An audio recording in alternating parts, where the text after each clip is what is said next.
Estás escuchando a Mauricio Garita en Simple Economics Radio. Buenos días y bienvenidos a otro episodio de Simple Economics. Para este episodio lo que tenemos es una entrevista con uno de los académicos más importantes a nivel mundial sobre el tema del estoicismo, quien es Massimo Pigluicci, quien escribió recientemente un libro que se llama How to be an Stoic y cuyas presentaciones han estado en lugares como en TED. Si visitan el blog www.simpleeconomics.me, pueden ver cuáles son los diferentes enlaces para lo que Massimo ha explicado sobre temas de estoicismo. Al igual, ahí encontrarán dónde se puede comprar el libro y algunas revisiones de este. Espero disfruten la entrevista, que me pareció una entrevista espectacular con una persona que, aparte de ser muy centrada y muy honesta, también ayuda a guiar sobre la filosofía del estoicismo y cómo el estoicismo ayuda a los temas financieros. Gracias por escuchar. First of all, I would like to introduce what is the podcast, what has been the last maybe 6 months trying to understand two major things, the most important things. The first one is finance, and the second one is Stoicism. Okay. I first met Stoicism like 7 or 8 months ago. Basically, as you say in your book, I also found it through Epictetus. So it was amazing, and then from then on, I have been trying to understand it much more. Your book was an impressive guide considering this, and I'm also trying to see how it can be adapted to finance. So what I would like is to ask you a few questions about your book, about the inspiration, and we can go from there on. Is that okay with you? Yeah, that sounds good. Perfect. The first thing is, I see in the book that you, in the introduction, you talk about the importance of a framework in philosophy, and you finding out Stoicism as part of this through Epictetus. And my first question is, was there something that just made Stoicism feel right for you?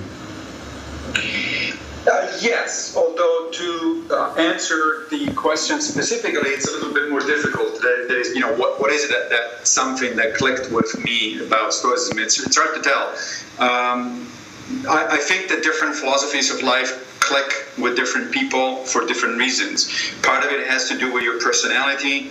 Part of it has to do with your cultural background. So, for instance, as you know, I write occasionally about the similarities between Stoicism and Buddhism. And, I think that there are a lot of similarities, and my Buddhist friends tell me the same thing.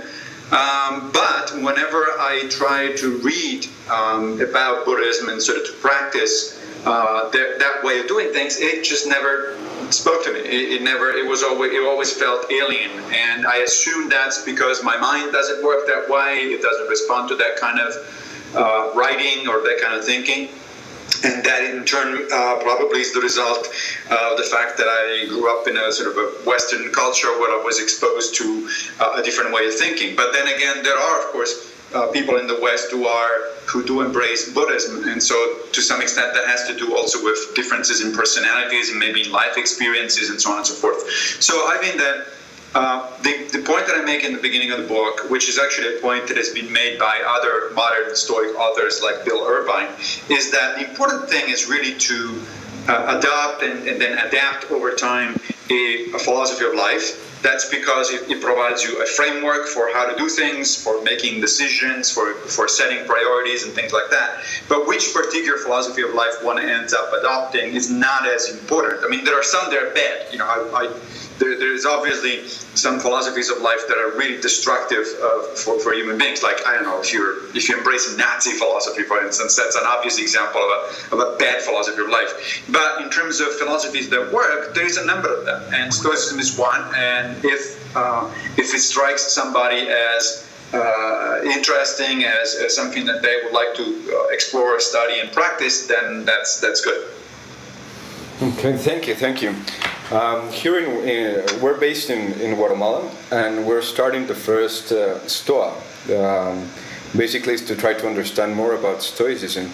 And I wanted to know what can you say are the difference of Massimo before Stoicism, before knowing Stoicism, and after Stoicism?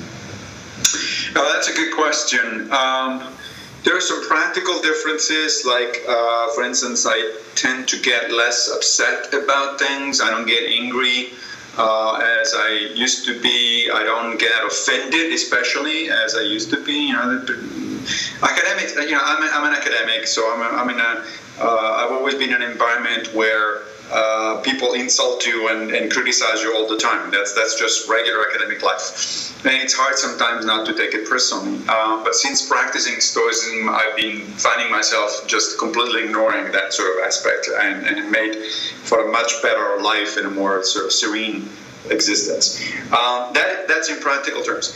More in general, it's just I look at things differently in general, right? So as I said a minute ago, a philosophy of life is a framework, is a way for how to look at things and setting priorities. So, for instance, that means that now there are a number of things that I don't waste my time on.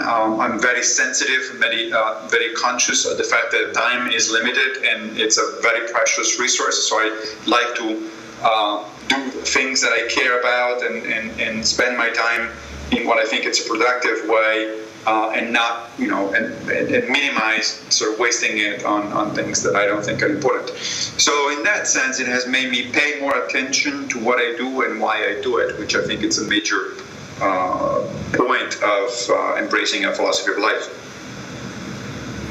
Okay, and basically in that part, you say that, and it is interesting because it has been said also by other authors of modern Stoicism that one of the part is like courage and trying to face the things that are in front of you and knowing where to stand.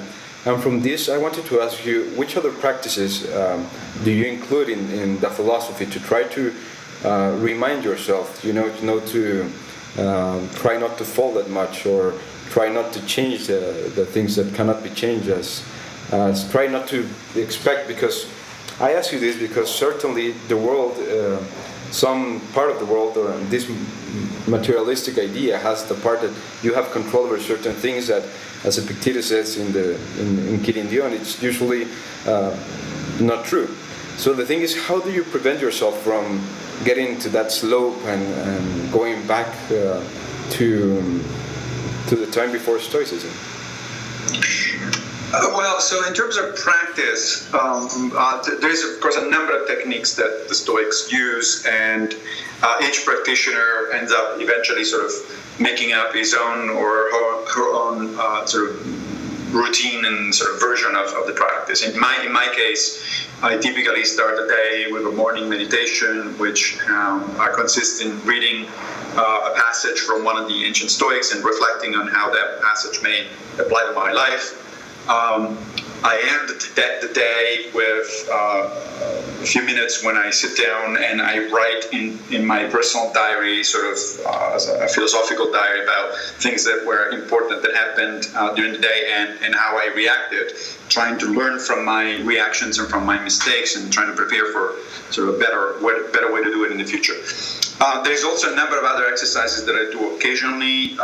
For instance, you mentioned the dichotomy of control, the idea of reminding yourself that some things are under your control and others are not. I find that it's particularly useful to have a small number of sort of pithy phrases at hand for whenever something happens. This is something that the ancient Stoics actually did. I mean, the Kyridion, the Epictetus manual, is essentially a set of very short reminders for the student of Stoicism about how to handle different things in life, right? So whenever something happens now, I try to step back for a second and remind myself of what is the proper Stoic attitude toward it, right? So let's say that I lose something. I don't know, maybe I lost my hat the other day or something like that. Then instead of getting upset about it, I say, well, it was just a hat. And that is that comes straight from Epictetus, who says, you break a cup, well, it was just a cup. It's not, it's something that happens in life. That applies also to the big things, like, sometimes it's natural for human beings to want things to do differently than they are. Like, for instance, several years ago, I lost my father, and then later on with my mother. And of course, it's natural whenever I think of them to sort of wish that they were here. But then I remind myself of this, I find it very beautiful phrase in Epictetus, and he says, you should desire things only when they're in season and not when they're out of season. And so what you should do is never engage in wishful thinking. It's wishful thinking to say, I want my father to be here. What I should be doing instead is celebrating my memories of my father. Right, so think of that in a positive way, and going back and let's say look at pictures of us together, not with longing, not with regret, because there's nothing I can do about it. He's dead. That's it. But rather with pleasure, to remind yourself of the impact that person had on your life. Thank you. That's a very interesting, a very useful approach, because sometimes. Maybe what we learn from experience is the opposite. Is try to dwell on the past, and certainly Will has spent some time there. And I also wanted to know, how do you handle after reading, for example, Seneca and Marcus Aurelius? I usually have this question: how do you handle happiness, for example? Because they say that there is a certain measure when you're also happy, and how do you deal with this? Because sometimes they say Stoicism is more of not being happy philosophy, and I found those criticisms all over the web. So I've been trying to see how you see it as an expert in this field, and try to understand how you embrace happiness. Yeah, I think that the first thing there is you're right. There is this misconception that Stoicism is a sour philosophy where people are always very very serious and so not into pleasure, things like that. That particular misconception is actually clearly disproven by, for instance, Seneca, who writes at some point, sometimes you just have to go and run naked into the forest or get drunk and have a good time. So there's nothing in Stoicism that prohibits having a good time. But the broader question there is about happiness. So happiness, one needs to make sure that we understand what it is that we're talking about, because if by happiness one simply means feeling good about certain stuff, that is not a concern of the Stoics. For the Stoics, there's nothing wrong with feeling good.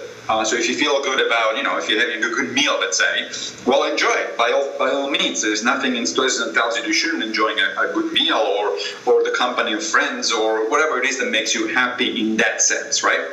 But the point of a Stoic approach is that those things are sort of the moment-to-moment aspects of our life, but that real happiness is about the long-term projects. That is, that people are happy if they actually live a life that they want to live, where they feel that they're useful, that they're doing something right, that they're contributing to a broader project. And by the way, it's not just Stoicism. Modern psychology confirms this thing. Whenever people, there's a lot of research these days that shows that people consider themselves happy if they have a long-term sort of kind of activity in which they're involved with in which they believe that helps making sense of what they're doing. So people certainly look for pleasures, but typically, a simple accumulation of local pleasures does not make for a life worth living. And this is not just according to the Stoics; it's also according to modern psychology. So the Stoic project is twofold. On the one hand, there is nothing wrong with in pleasure, so long as you do that without turning it off with virtue, right? So you don't go and seek pleasures that make you a worse person. Let me give you an example. So there is absolutely nothing wrong, for instance, in having a relationship having sex or something like that, right? That's just a regular human pleasure. It's a part of a regular human existence. But if in order to do that, you're cheating on somebody or you're hurting somebody, then that comes as a trade-off with your virtue, and according to the Stoics, then you shouldn't do it. So pleasure is fine as long as it's subordinate to the idea that you still want to be a good person and act and do the right thing. And I don't think, frankly, that a lot of people today would disagree with that. I mean, they wouldn't think of that as stoicism necessarily. But I think few people will actually come out and say, "Oh no, I want my pleasures regardless of how much it hurts other people." I mean, that just seems like the reasoning of a sociopath, not somebody who's seeking happiness. No, totally agree. I agree with and I like the descriptions. The description you made about cheating and sex. It is a very clear example of how to do things and how to have this ethical code that the Stoics usually refer time after time. They say it's important considering ethics. And let me ask you, how does Stoicism have affected, if it has, your financial well-being? That's a good question. So for the Stoics, wealth is another one of those things that fall under preferred indifference, right? And that's a phrase that irritates a lot of people that are not into Stoicism, because it sounds like an oxymoron, right? It's like, how can something be preferred and at the same time being indifferent? But the Stoics were very clear about what they meant by that. They thought that certain things like wealth, health, education, and so on and so forth are preferred, meaning that if you can get them, you should. And other things are dispreferred, meaning that you should avoid them if possible, right? Those things include poverty and lack of education and being sick and things like that. So those are preferred or dispreferred, but they're indifferent, meaning that in themselves they don't improve your happiness. They don't improve you as a person. They don't make you a better person. Happiness here doesn't mean, again, the moment-to-moment pleasure. It means more broadly. So this idea of a life project that makes your life meaningful, right? So let's talk about wealth in particular. So wealth specifically, there's nothing in Stoicism against wealth. In fact, some of the most well-known ancient Stoics were very wealthy. Seneca was arguably the second wealthiest man in ancient, of his time, straight after the Emperor Nero. Marcus Aurelius was the emperor, so in a sense, he was by far the most powerful and most wealthy man in the world at the time. But then there are also extremes on the other side, right? Epictetus started out as a slave, so clearly at the bottom rank of sort of Roman society, and he was definitely not wealthy. I mean, eventually he was freed and he established a very successful school. So we can imagine that he was doing well financially by the end of his life. But he certainly wasn't rich. So there is nothing inherently in wealth that is problematic, but wealth is a preferred indifference. And so you always have to pay attention to how am I gaining my wealth and how am I using it. So in my specific case, you asked about my specific case, right? So I'm doing fairly well financially. I have a stable job that pays well. It doesn't pay a lot, but it pays well. I live in an expensive city, New York, but I can afford it. I have a nice apartment and I can afford to do my things, and I have money that is invested. Now, from a Stoic perspective, that's the question. So how do you make your money? Well, I make my money mostly out of my job as a teacher and out of my activity as a writer. I believe that both of those activities are actually a positive net for society. I think that teaching the new generation about philosophy and science, which is what I do, is a good thing. So in that sense, I'm getting my money by doing something that is good for society. I write books that I think are going to be helpful to other people. I don't write books in order to sell them. I'm perfectly happy if they do. That's another preferred indifferent. But I write books because I want to write them because I think they're going to be helpful to people, regardless of how well they're selling. So that too is a positive thing. And my investments, I try to be careful. And it's difficult these days because, as you probably know, financial instruments are really complicated, and my expertise is certainly not in finances. But whenever I go to my financial consultant, I tell him to stay away from questionable investments, right? So I don't invest my money in companies that have a very clear record of sort of ethically questionable behavior. Now, it may be next to impossible to invest only in sort of socially conscious companies, but at the very least you can stay away from the most egregious offenders, and that's what I try to do. And I do that also with my bank. And, I write in the book that I changed my bank because my bank at one point was one of these multinational sort of corporations that was doing significant damage in my mind to the world, and so I just took my money and put it somewhere else.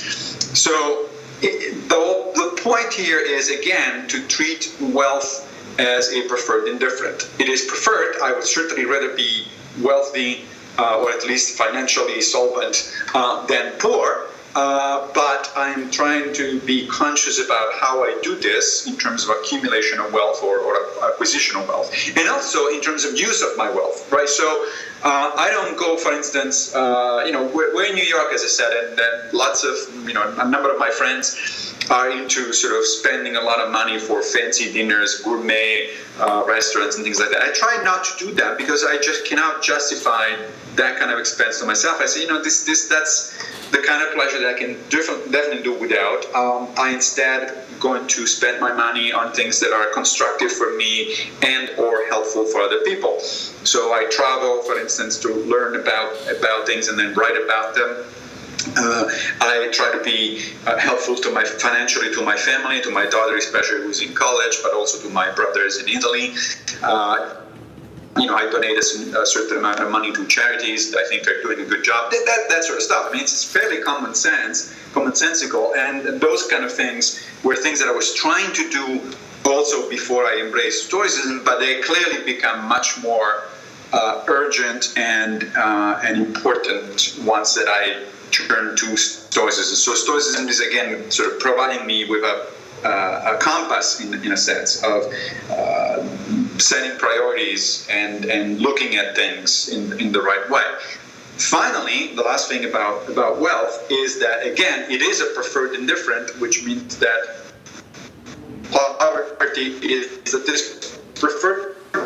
Some of my money is invested in the stock market. Should I suddenly lose my money and, let's say, not be able to retire when I wanted to retire or something like that? Well, that's just the way things work sometimes.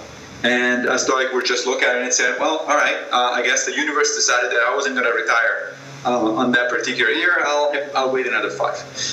It's not a big deal. It's, most people would take that as a tragedy or as a major sort of upset. And I look at it and I say, well, if it goes well, it goes well. And if it doesn't go well, that's just fine, because my happiness does not depend on that. Thank you. And I wanted also to ask you, because in there you mentioned also that the importance of family, and I became a father 10 months ago, and congratulations. Thank you very much. And I was wondering, Stoicism for kids, how do you teach it? Is it possible to teach? And how do you try to include it in the family? Yeah, that's a very good question.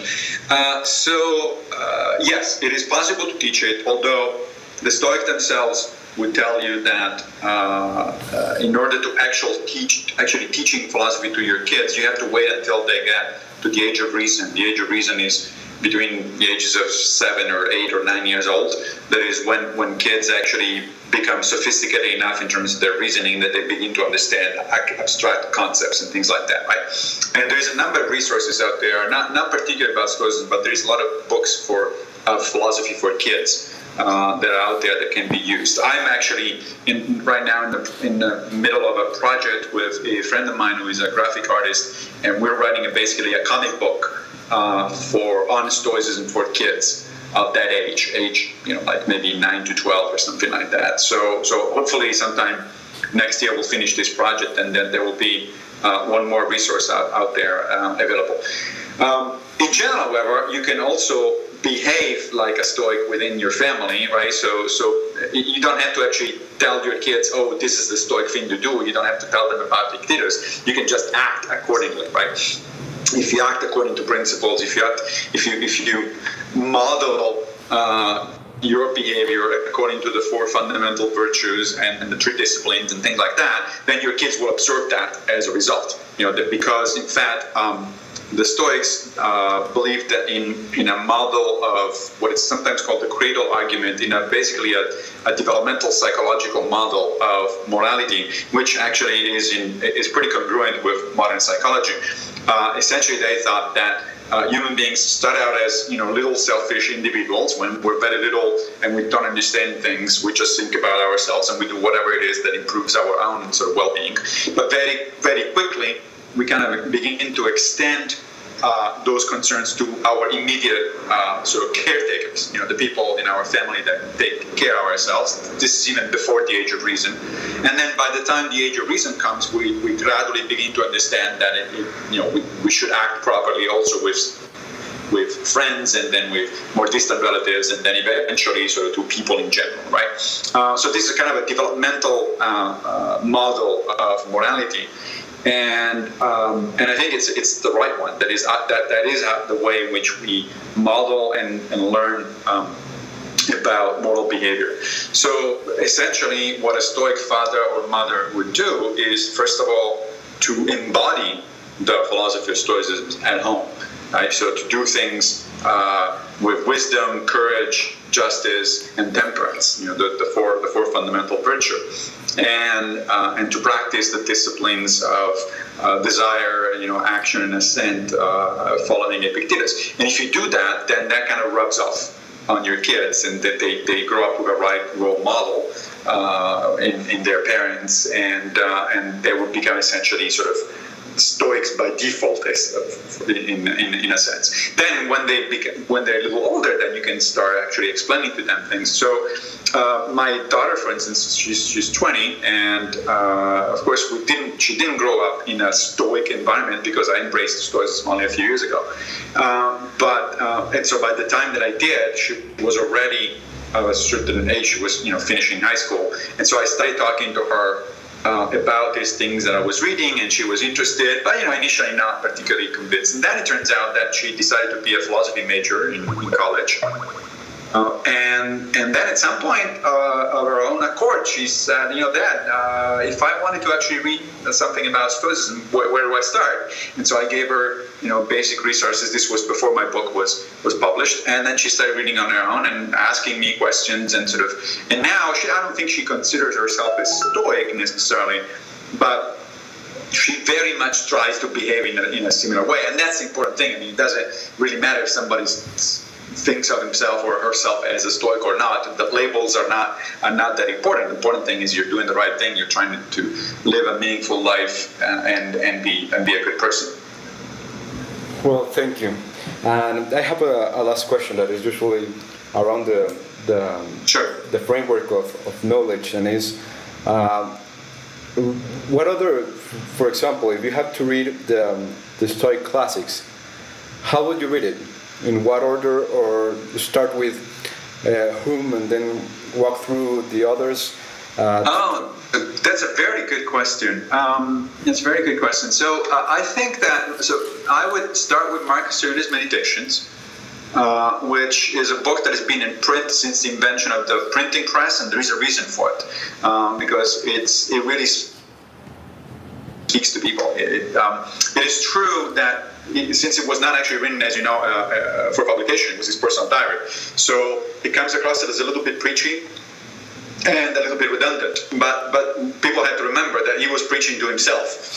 And the reason, it was reminding himself that, you really ought to do this kind of thing.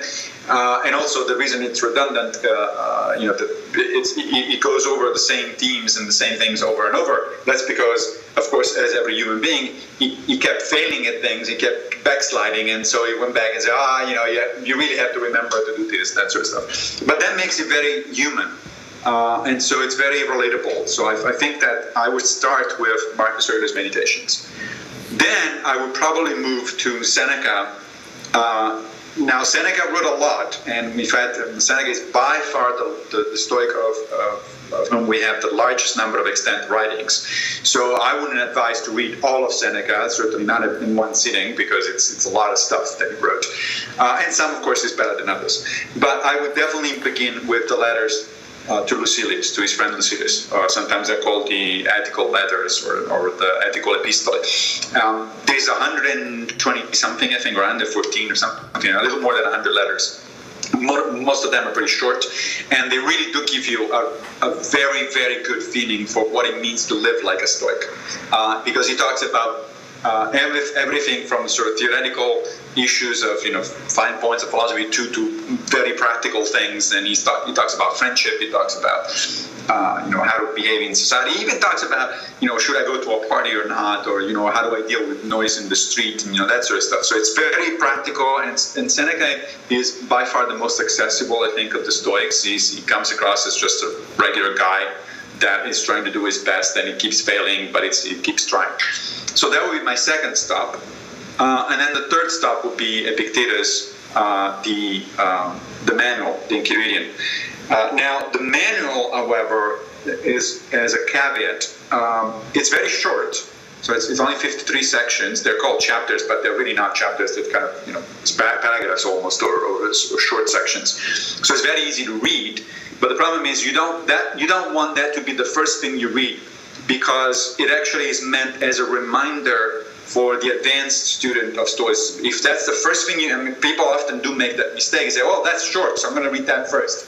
That's not a good way to go, because then you will come into phrases that you're not going to understand, or in fact, even worse, you're going to misunderstand, because you lack the background, essentially, to sort of put them in the proper context. So I will go to the third. I will go to Epictetus, the manual, but only after I've read other stuff about Stoicism, because otherwise you're likely to misunderstand. And then after that, if you made it that far, then you can go back to other essays by Seneca, like, for instance, On Anger is one of his best, I think, and one of the most useful, because it's basically a manual for anger management that is still valid today, and it's very useful.